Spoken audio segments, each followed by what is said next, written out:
I've been dancing since I was 16 years old, and I'm 21, so 17, 18, 19, 20, 21, 5 years? Yeah, wow. About 5 to 6 years. My favorite thing about dancing and choreographing has to be the moments when you're on stage performing for an audience, and you can tell you move the audience and they were inspired by the work you did. So that's my favorite part. I started my training under the direction of Aaron Pride. Aaron Pride is my mentor.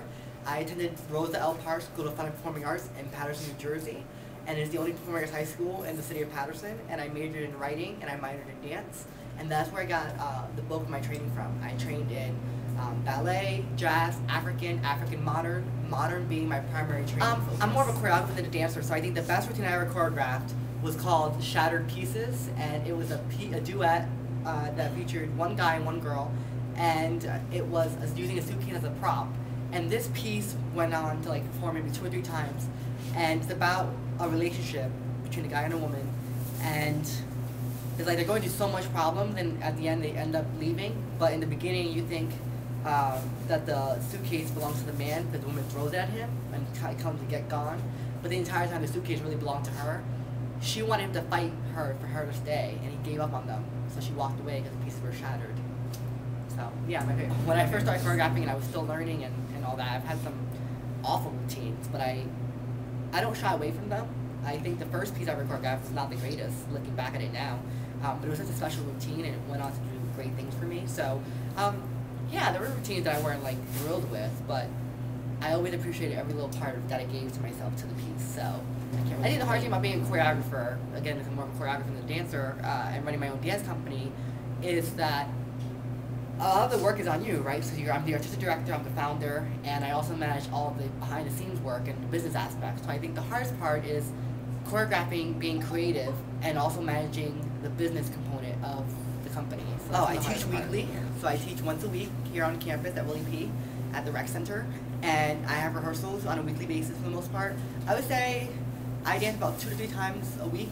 During show mode, it's a lot more, so it all varies depending on what we're doing. Yes, there was a moment when I was in high school and I was performing on stage for our spring concert, and I was literally on stage with a group of people, and I was supposed to do this choreography, and I forgot the choreography on the stage, and I did this. I literally just stood there for like 5 seconds, and that was the most embarrassing that ever happened to me. So my favorite style of dance was made popular by the hit show So You Think You Can Dance on Fox, and that has to be contemporary.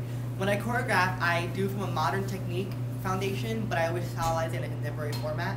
So I would say I'm contemporary. I met a lot of amazing people do dance. I met my mentor.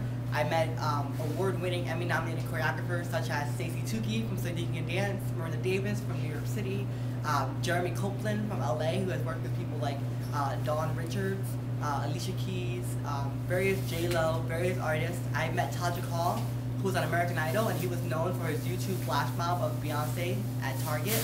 I met Vincent Hardy of Complexions Ballet, who now lives in LA. I met Nicholas Rodriguez, who went to Juilliard. Just an array of people who I'm very lucky. Heidi Lasky, Judy Smith, do social media and online. So I met some amazing artists do the work I do here. So it depends on the character, it depends on the piece and the concept. I always try to be authentic when I perform, and I always try to give myself to the audience, and so in any kind of capacity, that's what I aim to do. And again, it depends on the piece, but I always want to give a piece of myself to the audience during the performance for the show, and just give them all that I can. Yeah, I've trained in jazz, ballet, hip hop. I've done African, Afro modern. I've done what else have I done? That's pretty much it. So yeah, I started my dance company back in March 2009 when I was 17 years old. I was still in high school, and I had just wrapped my first production with my mentor. So I started the company back in 2009, as I said, and I was wrapping my first production. I said, how cool would it be if I had my own dance company for disabled and non-disabled dancers? And really, that's how it all came about. Mm-hmm. And from that small idea of having disabled and non-disabled dancers come together, me and 3 other dancers formed the company for the first year, and more dancers added on.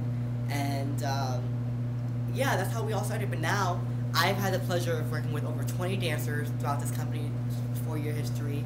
I've worked with choreographers from all around the tri-state area and the country. I've worked with celebrities. I've worked with up-and-coming artists. So I've had the pleasure of working with these amazing people through my dance company. So we won countless awards for our work in the community. And well, right now we're going on a small hiatus after the show in February, which is this weekend. But they can audition for us in March, and for the last year of our company, we're going project to project, doing different festivals and different things of that nature. And yeah, so they can look on our website, www.markeddanceproject.com. By mid to late March, we should have. They can donate by emailing us and asking for our mailing address. They can write a check out to the William Preston University Student Government Association for Marked Dance Project. They can give cash, and we can donate that as well. If they want to donate resources or any kind of information to us, they totally can.